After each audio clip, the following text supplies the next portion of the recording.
Hi everybody.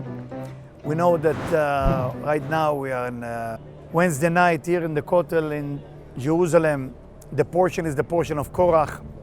And we know the whole idea of Korach was the whole disagreement that he had with Moses. And the idea that we explained that basically it was a war between the Levite. Everybody was belonging to the Levite. And the Zohar explained that basically what was the argument about. The Zohar write about Korach that he was radaf achar she'eno shelo. He was chasing something that not belonged to him. And the Zohar explained when somebody chasing something that not belonged to him, even what's belonged to him disappear. הרודף אחר שאינו שלו, גם מה ששלו, unfortunately, even what's belonged to him has to go away. And that's exactly what happened to Korach. And the idea, what can we learn from that as people? The Midrash, the story telling us that when Korach challenged Moses, he was asking him two questions. One question, he said to him, Bayit shekulo sfarim, a house that's full of books, that it need mezuzah. Second question, he said, Talit shekula tchelet, האם צריכה חוט tchelet? Is it need one string of blue? Tchelet mean blue. But of course, I'm not going to go to the details as Rabbi Yehuda Tzvi Brandwein explained the details of everything. I would like to go to the more, why did he challenge Moses? And why did he challenge his leadership? And the idea, the challenge of Korach told Moses was about that he told Moses, if a person is full of books, meaning full of knowledge, does he still need mezuzah? Does he still need emunah? Does he still need a faith? Does he still need to have certainty in the Creator? And the tchelet, the talit, mean if a person is totally a believer, does he still need knowledge? And for both questions, Moses answered to Korach, absolutely yes. And we need to understand this question. Why did Moses answer Korach to both questions? Yes, absolutely yes. And it's very, very simple.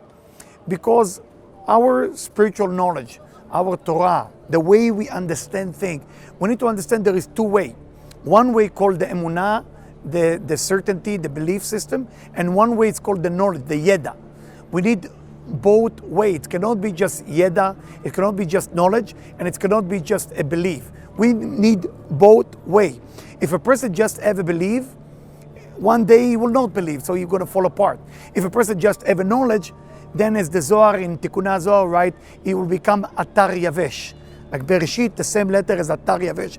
Person get dry out because there is no warmth, there is not real emunah. A person has to mix yeda, knowledge, together with emunah, together with certainty. When a person have both way, then he has a way to make it.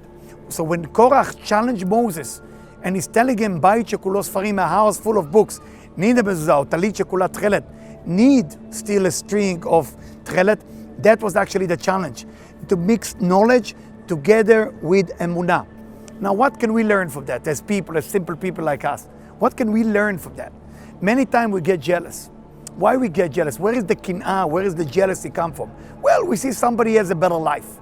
And we think the Creator, God in heaven, forget about us. All of a sudden, we forgot about us. He got a better car than me. He got more money than me. He got more kavod than me. And I said, it's got to be a mistake in heaven. I got to correct it. No.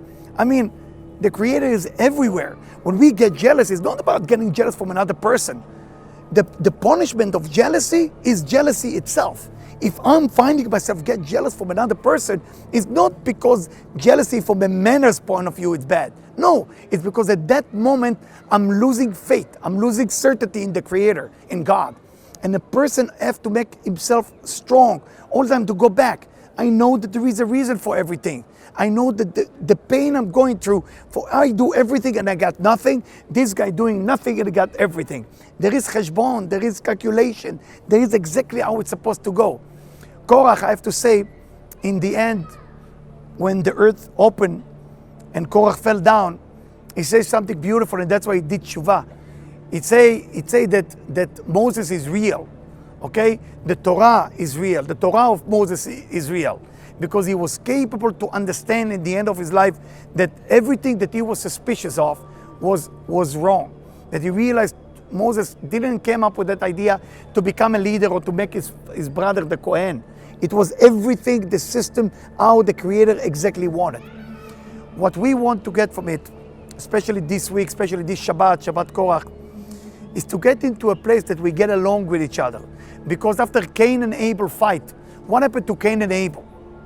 Cain, according to the Ari, the letter Kuf of Cain been going later to become Korach.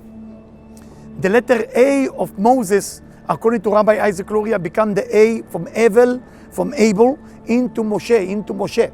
So basically, the two brothers keep meeting each other, and they're going to meet each other. Rabbi Akiva, again Cain, Rabbi Shimon Bar Yochai, Evel.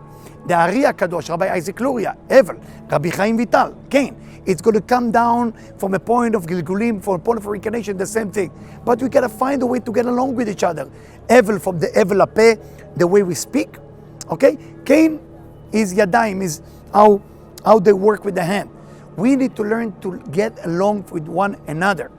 We're looking at the temple, we're looking at, unfortunately, what left. It says that the temple will be destroyed 2 times. And the 2 times the temple will be destroyed was Tisha B'Av. And it's soon going to be between Shiva Asar B'Tammuz, 17 of Tammuz till Tisha B'Av. What happened to us? What happened to us? We couldn't get along.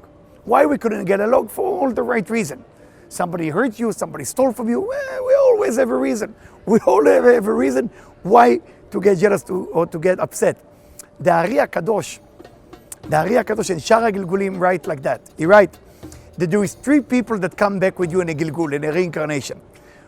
How do you know that that person is come with you from another lifetime?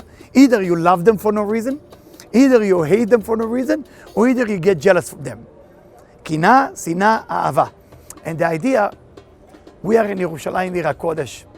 We know there is 4 Arei Kodesh.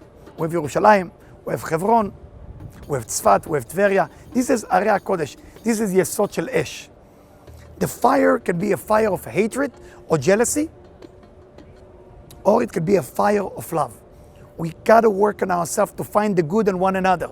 As the Baal Shem Tov said, to find the good in one another, that's the ultimate goal.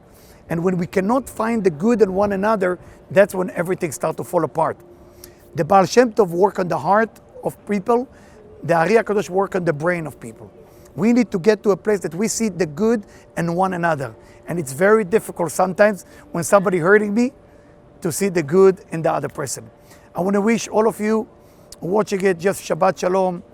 And we're getting into Shiva Asar B'Tammuz, so forgive each other, see the good in one another, and all the best. Thank you.